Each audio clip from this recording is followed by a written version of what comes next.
The governor's race has seen some big names weigh in so far, including State Assembly Speaker Robert Rivas as well as President Trump. The big name that has yet to make an endorsement, however, Gavin Newsom.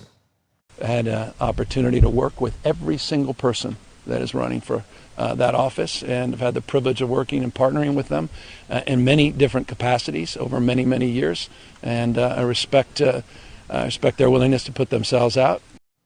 While the governor stays on the sidelines, the race to replace him is certainly heating up, culminating in last night's debate. Eric Swalwell's sudden exit amid sexual misconduct allegations, which he denies, has shaken up the contest and given Xavier Becerra a noticeable boost in recent polling. Still, the race is very much wide open. Democrats now worry they could be boxed out of the November ballot under California's top two primary system, where only two highest vote getters will advance. And all of this is happening just weeks before ballots start landing in voters' mailboxes. Sacramento State political science professor Wesley Hussey shared his perspective on the race. I think part of it is Democrats are concerned about the chaos of this primary. There was a lengthy concern for a while that maybe even two Republicans would advance to the general election. I always thought that was a rare chance, but it was enough of one that I know Democrats were really concerned. But then the other question is, who do we back and who's an establishment mainline Democrat? And Swalwell really has no California government experience. But I think that the Democrats kind of got behind him and maybe reluctantly endorsed him and saw him as a mainstream endorsement kind of Democrat they could get behind.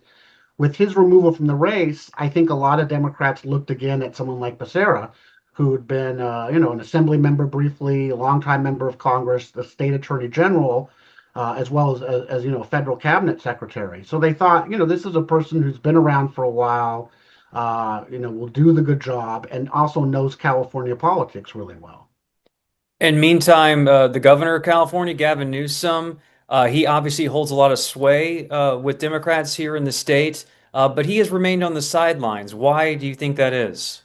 This is a really tough spot for Governor Newsom because he's clearly running for president in 2 years. And I think he doesn't want to upset any part of his California base as he's thinking about running for the Democratic nomination.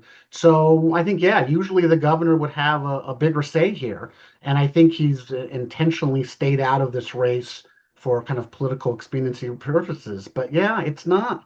It's very unusual for the governor not to have a say or a voice in this process.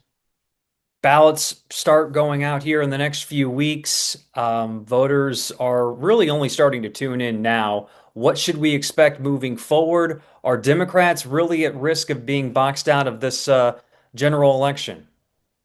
Well, so I think this is the time when that money gets spent. This is the time when you see the TV commercials, the commercials on streaming services. That's a way that historically California politicians have appealed to voters, is through television and through the media. And so this is, as you said, the kind of the good few weeks before ballots come out for candidates to make their strong appeal. So I think that, I think we're going to see a lot more element of candidates getting into the mix now. And then also this is the time when voters start paying attention. So, I think they got a little bit of a jump up because Swalwell's collapse and the horrible scandal. So now they're like, oh, well, who's still in this race? Oh, what do they stand for? So it's kind of a great opportunity now for voters and candidates to kind of intermix themselves.